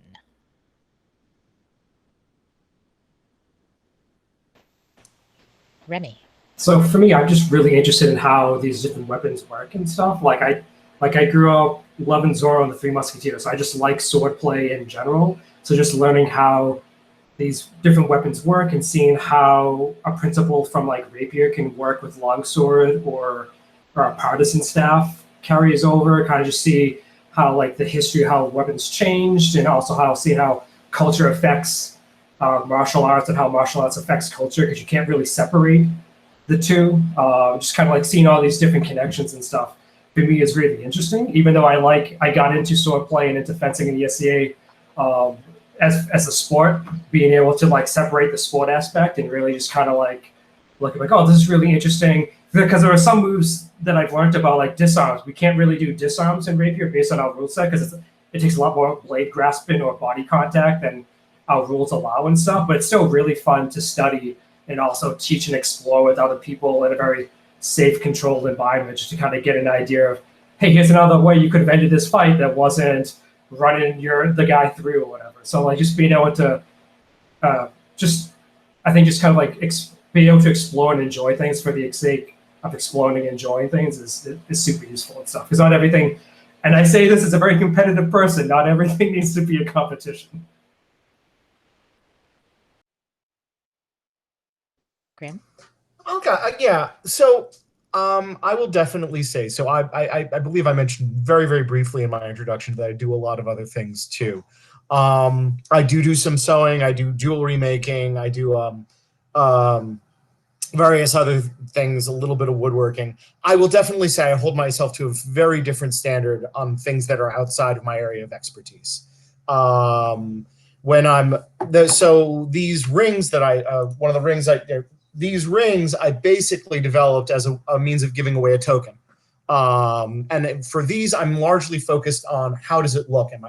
Does it appear like the period examples, much more than am I duplicating the period process? That's fine. I mean, bear in mind that if I ever want to enter one of these in a competition, I am going to do a lot more research in the actual process. But you don't always have to take the deep dive into the rabbit hole just to do something. You can feel free to hold yourself to a different standard in something that is outside of your main area. With poetry, I hold myself to a very high standard. With jewelry making, with sewing, with garb, not as much, and that will change in the future, I'm sure. At some point I might very well do a very deep dive into metalworking, but I haven't done that yet. Elena. So this is a really weird question for me because I enjoy competitions and displays, but again, for what it does for my process and art, because I use them as a tool to help get me feedback, refocus things, and rework stuff. So, like, they're a useful part of my repertoire, but they're never the goal. The goal is I want to create this piece, and the competitions and/or displays are a helpful tool in helping me learn more to create that, more historically accurate piece. But I definitely have a lot of projects as a costuming person where the goal is not for me to learn that much about it. The goal is for me to have something pretty to wear, especially if it's because I want to match a reign of someone. When Daroga and I were sitting champs, ANS champs, and Brennan and Keelan were doing Byzantine, And I'm over there like, I have nothing remotely accurate to that. I just hit up Anna's guidelines on that, and I hacked a bunch of stuff together from some damaged saris I bought on eBay, and all sewn together on the machine and all done. And it was great though, because it had the look that I wanted, and it let us participate, it let us share. And so it's one of the things that I've tried to make it clear with artisans is, what is the goal of the project for you? If the goal of the project for you, like Grim was saying, is to have this piece that you can share that brings people into that period, feel. If the goal is to wear something that makes you feel, elegant or fun or ties you to the place or inspires you to go for something, those are all good and valid goals, and just as valid as I want to, research this incredibly intense piece. Again, Daroga now has a hat. Is it a super historically accurate hat? No. But it's a hat, and that is a good thing. Because Philip made me do it. As Daroga said, because Philip made him do it. But does it look period? It looks decent. It's there you not, go. The shape isn't perfect because I was working from scraps that were in my offcut pile that I had in my desk at work. But, it worked. Excellent. Anybody else have something to offer on that topic?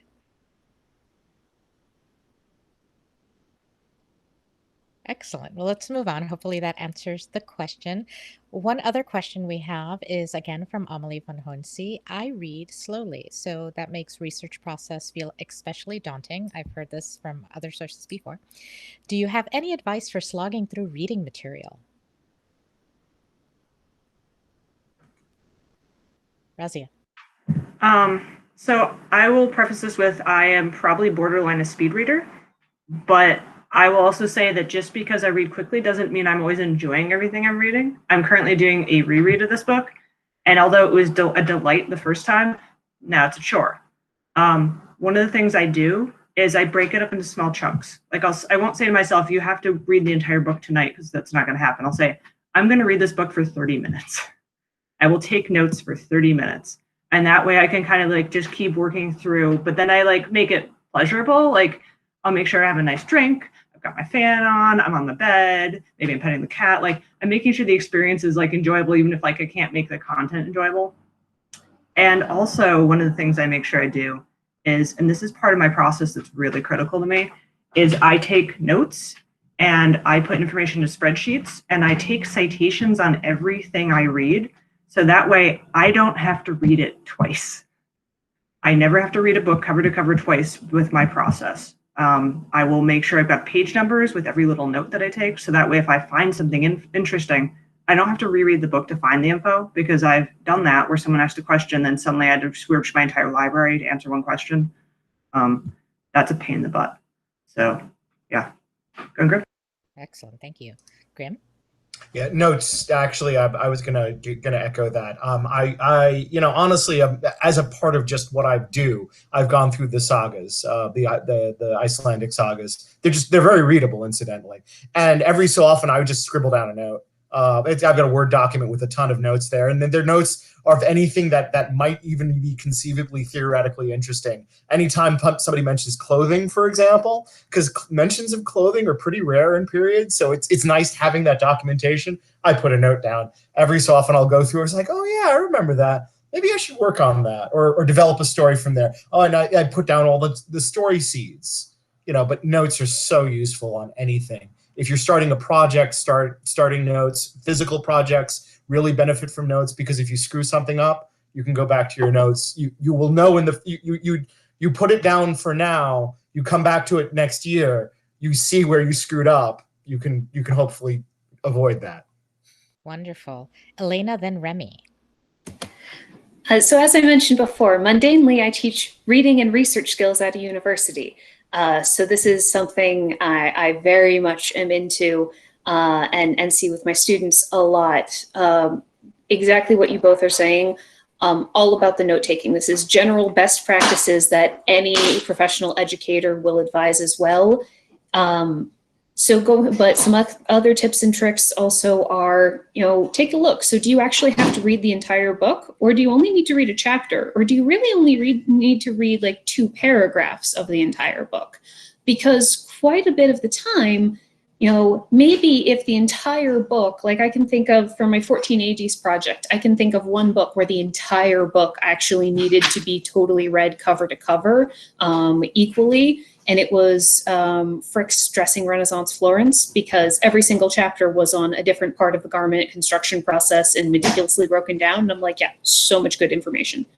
But there were quite a few other books where I really only needed the one chapter that was on Florentine upper class women, or maybe I only needed the section on the dress from this other book that was really only over about 3 pages. So like, sure, there's a lot of good information if you have the time. Skimming through, getting more background sources, background information is lovely, but figuring out what do I actually need to get from this source and how much of it do I need to go through. But some other tips and tricks I super recommend. So similarly for notes, I hate handwriting. I'm actually dysgraphic, so it's really a struggle for me to do a lot of physical handwriting.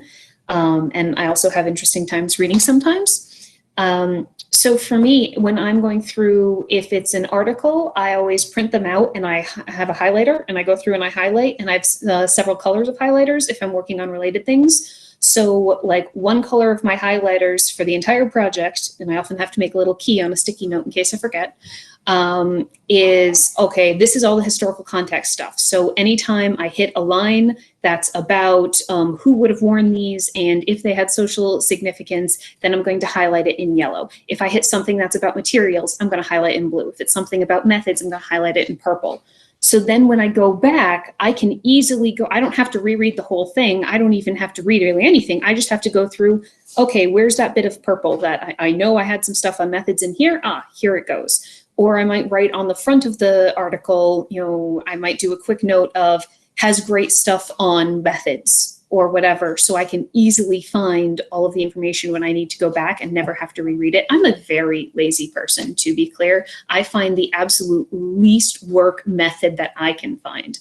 I also take sticky notes and cut them up into little strips. And if I'm reading a book, so I can't highlight if I got it from the library, if I have it for the whole project, then I put little sticky notes, also, color coded for materials and process, and I put them on the part of the page where that sentence is, so I can easily find all of that stuff. That's something I learned in undergrad when I realized I hate rereading just because there's a test. Screw that. I'm not going to do that. I have more things to do with my time, like play games. And then I also, for really useful quotes that I think I might want to use for the paper, I take a picture of them with my phone. So I just pull up my camera. I take a picture of, if I'm working through a book, I take a picture of the front page that has all of the information I'm going to need for my bibliography. And that's always as the reminder for which book it is. And then I take a picture of the large size of the page, so I can see the page number and the whole page. And then I zoom in, tilt it down, and take a picture of just the sentence I'm looking for. And you can even then go into your phone and clip it to just what you need. So I have lots of research stored on my phone that is really not ideal for long term, but very handy if you don't have a photocopier and can just grab pages like that. That's awesome. Remy? Yeah, so Elena took all the good ones. she had a lot of points that I wanted to hit, but I'm the same way. I am very lazy and I'm very busy. My hobby is I collect hobbies, which I feel like is probably pretty common in the SCA in general. So I hate feeling like I'm wasting time or feel like that I wasted time. So I try to look for all the shortcuts that I can to get the info I need. So look at the chapters. If I just need a particular chapter, I don't need to read the whole book. Look at the appendix for the keywords. Maybe that gives me the page numbers. So now I don't even need to read the entire chapter. I can just jump to the page that I need to. And I can read before or after, depending on if I feel like I need more context and stuff. If you have a PDF of an essay or a book or a paper, use that search and find function to look for the different keywords that you need to. I do that all the time because I don't want to read through 500 pages if I just need 2 pages or just a couple of paragraphs. So that's been super useful. This specifically with my project with Marshall A&S, there's a book called Vienna Anonymous, which is basically this translation of a fencing student's notes. And he quotes Caprofaro and Fabris, which were 2 big name 17th century fencing masters. So instead of reading Caprofaro and Fabris separately, I will read Vienna Anonymous and they have like the page numbers so then I can go back to the other books to find the exact chapter or page that needs. So I can use one book to find info from 2 other sources and stuff. So that's already specific to my particular field and stuff. But finding those small little shortcuts that can lead you off to particular pages and other resources is super useful. So you don't just have to read through millions of pages and stuff. But Elena hit like 99.9% of everything else I was going to say, surprisingly. I literally teach this as my job, and I have a master's degree and a teaching license in reading and research skills. It's kind of not fair. That's awesome. That is totally awesome. All right. Does anybody else have something to offer on that topic? I will say that I use bribery. Oh, I'm going to come back to Grim. I use bribery. I bribe myself. I think of like when you have a book that you have to read because it's so pertinent to what you do. For me, it was Moda Firenze. I wanted to read it in Italian, but my Italian is not that good. So, well, it wasn't that good back then. Now it is. But when I first got the book, I had a lot of barriers to entry. So we did Italian cocktail reading night, where basically we drank Prosecco and slogged through Moda Firenze. It got done in a much more fun way. It probably wasn't quicker, but but we did get through it all and we got to discuss it, and it was a lot more fun than me sitting there by myself trying to figure it out. So that's my method. Grim, you had something as well. Yeah, just a random tool. I keep a lot of notes in Microsoft Word documents, just random text documents, and organizing it can be helpful, but it's not 100% necessary. But what I find is really helpful is as I use headers, header 1, header 2, header 3, and allows you to nest things very easily, and allows you you can then view the document as a map, and it gives you an index of your own document that makes it very easy to navigate through. So that is a nice little shortcut for organizing your own data without having to actually index everything perfectly. I love that. So that actually inspires me to ask, how do you document your work? Are you keeping computer files? Do you write analog books? Do you keep audio recordings? Are you taking photos, video? How do you document your process? Do you want me to start? Oh, why not? You're already live. Yeah, I'm already live. Yeah. As far as documenting my process as a process, in general, like I'm developing a poem, the poem is what I'm doing. I will frequently take notes while I'm working on it, just so I can come back to it later and say, oh, that's where I had problems on it. Oh, here's that bad line that I hated, but I might be able to use it somewhere else. Or, it's nice to keep the notes on everything, particularly when you're writing. When you as a part of that kind of creative process, there's a little bit of ownership of what you generate. So it's that I hate to throw anything away that's mine. But so every line I write, I keep in some way. And there's a big workbook of that with headers and all that. That's the process there. And I have occasionally, I have an essay out there where I documented all the changes I made to a particular poem. Actually, it's the one a poem that I performed at the last King and Queens. But in general, that's more of an exception than a rule. For the most part, people will only see the end result. With the jewelry making, I have taken pictures of the entire process from end to end and posted them. And I may at some point make a document, an instruction document on making them. On the other hand, I'm not 100% sure of the periodness of that. And of course, I'm using a modern torch. But it is certainly something you can do. You've got a phone, you've got a camera, you can take pictures. Very simple software on your computer can edit those pictures down, make them much more readable, and you can literally document the entire process end to end, particularly if you have a aim to create a PDF document or an essay that can help somebody else make it. Wonderful. Elena? So I tend to run two things at once. First off, I live in Google Docs. That's just where I keep everything from my brain that, can go all fluttery and messy lives in Google Docs. So that way I can access it at work. I can access it on my phone.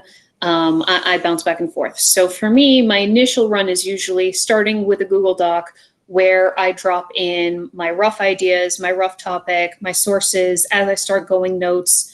And again, I tend to not take too many super tight hand notes, but sometimes if I find like a quote that I'm like, oh my God, I know I'm going to use this quote, I'll actually bother to type it out then.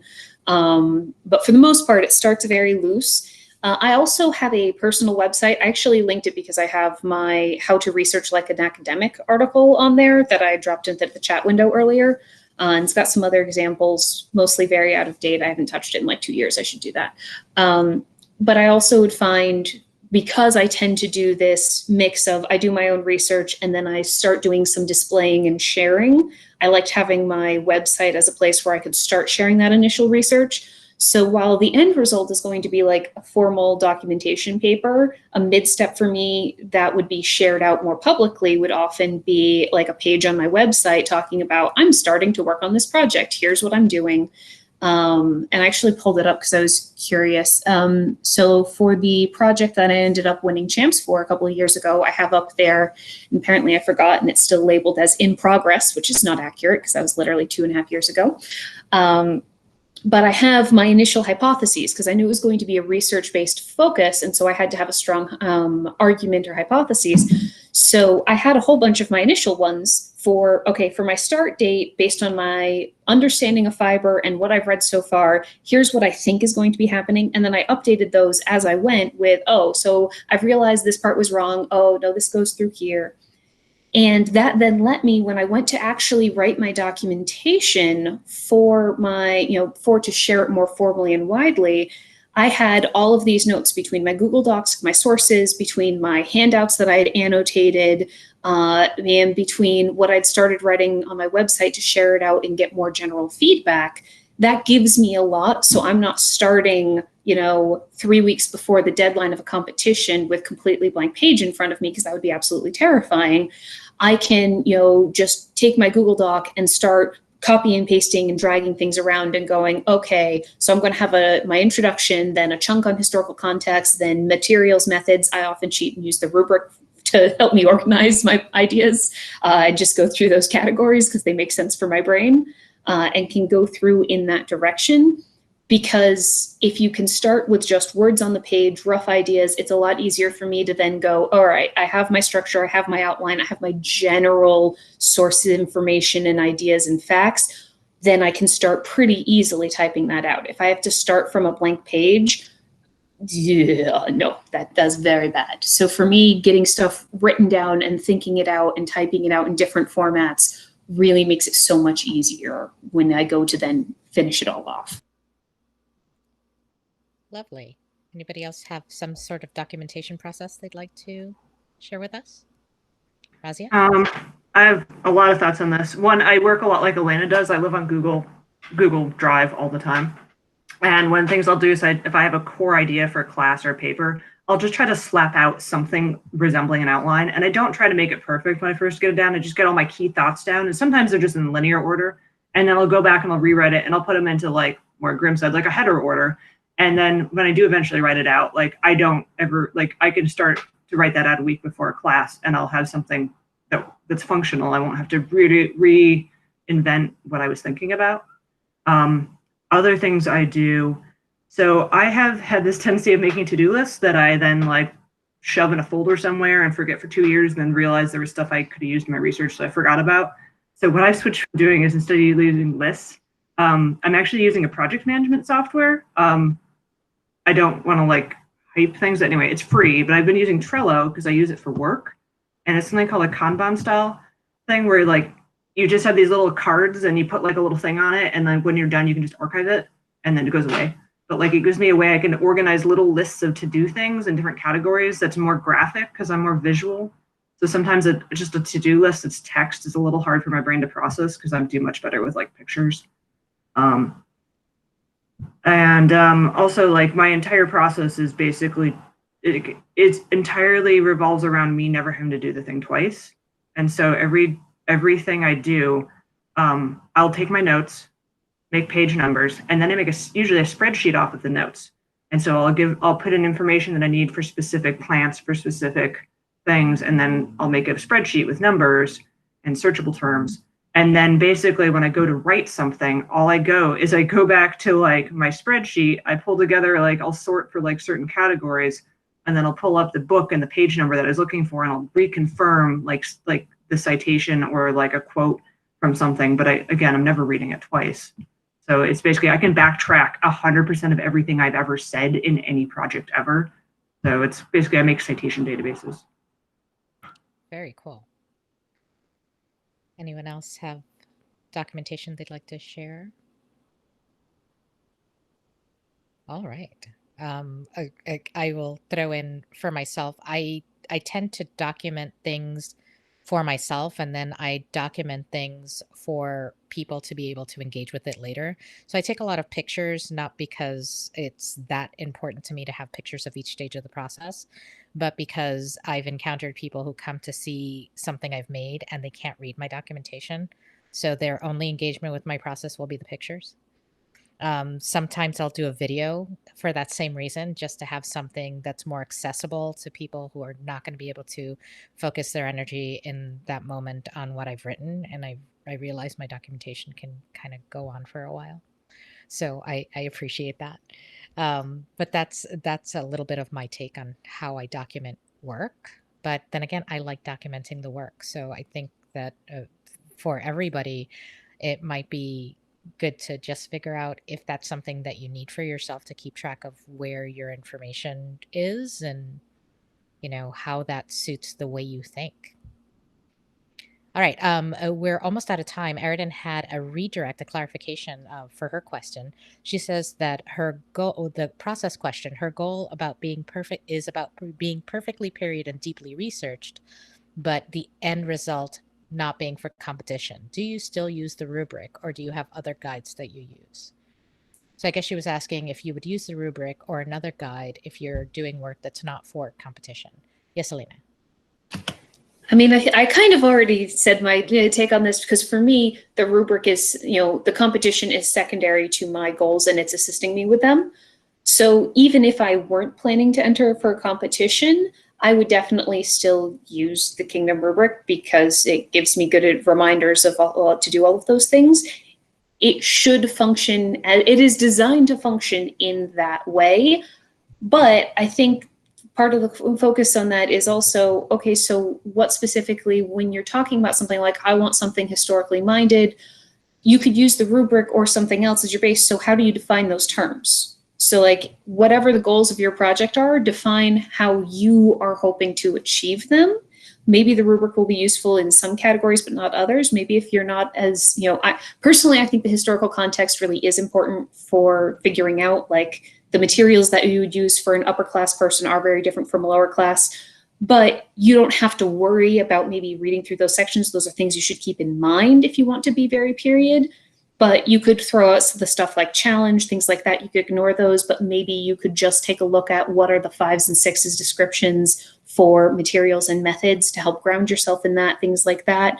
It could definitely function well being taken individually for what your personal goals are, for how you visualize something as being historically accurate and historically informed. But I think in general, figuring out how you're defining those terms and you're defining those goals, and you can kind of make that into your rubric. Right. Yes, Onóra. Yeah, so my answer to that is, for me personally, I absolutely do not use the rubric. And that's what pretty much what everybody was saying, is it depends on your priorities and your goals. For me with scrolls, it's so important for me, this is going to sound so cheesy, but it's true, to make the recipient super happy, and only them. One of the most popular critiques that I receive is, I don't take period scribble so seriously, or my scrolls aren't so period perfect, or they're not appropriate. But to me, that's completely okay, because when I'm making a scroll for somebody, it's going to them and hanging on their wall, and hopefully, and my whole purpose is to make them feel loved and appreciated and like they matter. And for some people, to have a period accurate scroll is their dream. And for them, I make that happen, or at least I really try. And for other people, it's literally, they want their dog or their cat on their scroll, or they want purple to be on their scroll, and that's what's really important to them. So I make it my priority.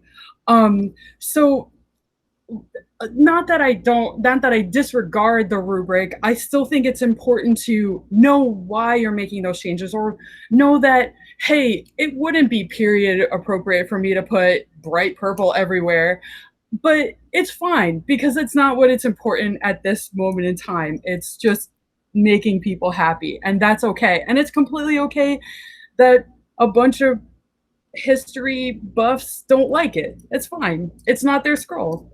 So, yeah. Excellent. Does anybody else have a point to address there? Oh, I see a scroll.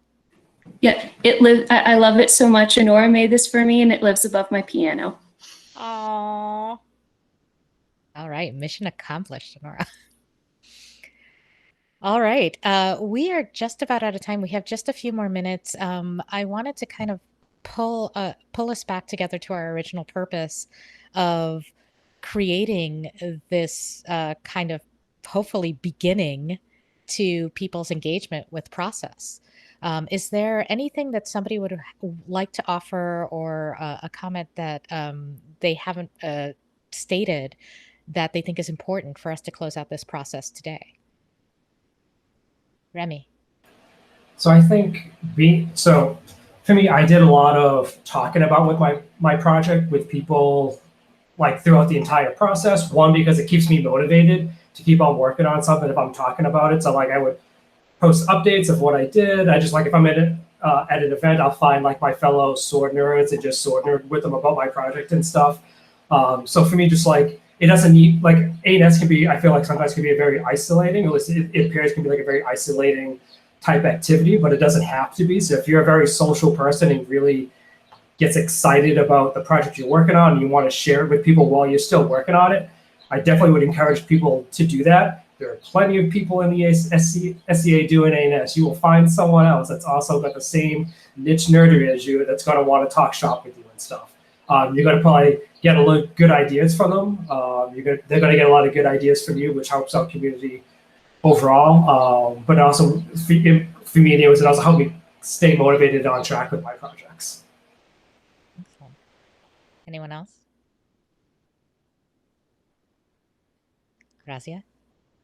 I'd also like to say, we've been talking a lot about specific project process, but there's a bigger process in there, and that is like your overall career, your trajectory, because you're not just going down one rabbit hole, you're going down these holes for years.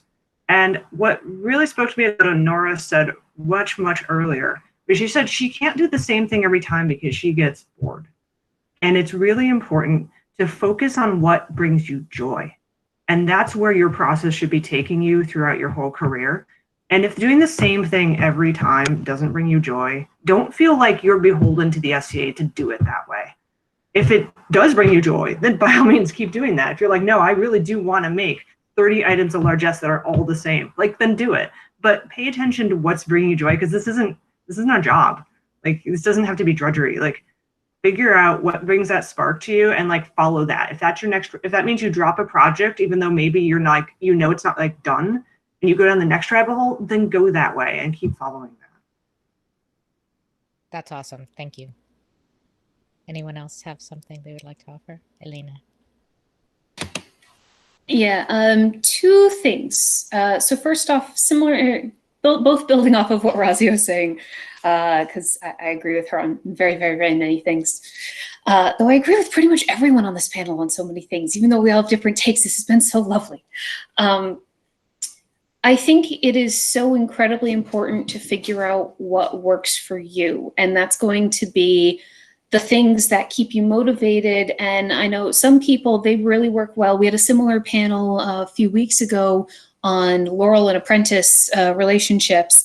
And one of the biggest things we got out of it was the things that are amazing and wonderful rules for some people would be horrifically useless for others.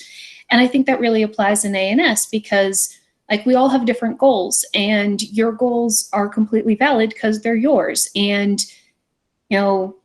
doing the things that you are interested in and that create joy for you, that is going to lead you to good places and to having an enjoyable time and feeling good For me personally, I really struggled. I was told like, oh, and you should find a niche. When I first started getting involved in the SCA, A&S stuff, I was playing more with embroidery. And it felt like everyone in the entire East Kingdom practically did embroidery, and large numbers of people were experts in it. And there was no chance I was ever going to be as good or better or find a niche in that field when I'm just starting out as little baby. But I just like, oh, well, okay, I'll just stick around and do things I enjoy. And I lost interest in some of them and ended up in other areas and bounced around. And I was told, I had some very good advice that I asked for. I'm like, hey, I want to pursue this path of excellence. I want to eventually work towards becoming a laurel. What should I do? And I got some useful advice, which was, okay, well, you dabble a lot, so maybe pick something and make that your focus and make that your niche. And it was good advice. And then I went, but I don't want to do that, and threw it out the window. And instead of doing another late period clothing thing, I decided to do a 5th century Norse fiber preparation project that ended up winning champs, because instead I tried doing this other late period Italian clothing project, and I had the research done for it partially, and I had started going, and it was too boring for me. It was too close to something I'd already done. It wasn't enough of a challenge. I couldn't focus on it. And so I went, you know what, I'm going to throw this out. And if it means things take longer to happen, okay.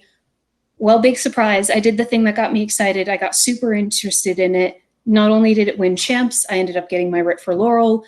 If you follow the things that you're passionate about and you enjoy in the ways that work for you, it's much more likely to lead to a place of success. Because if you try to follow someone else's path and it's not right for you, maybe that's the shortest distance from point A to point B for them, but maybe for you, that's just you're going to check out, you're not going to want to engage, you're going to feel frustrated with it, then it's not going to be the shortest path for you. So figure out your path and what works for you. And like Raziya said, find the thing that brings you joy, and that's going to help center everything in a much more fun experience.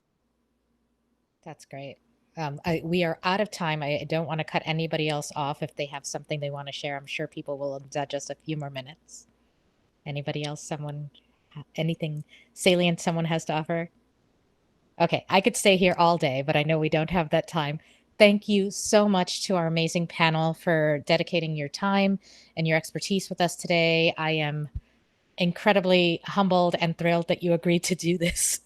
And I thank you so much for being here, everybody, and for sharing your thoughts and asking questions and staying engaged. I hope to see you out there working with your processes and, geeking out with you in that way.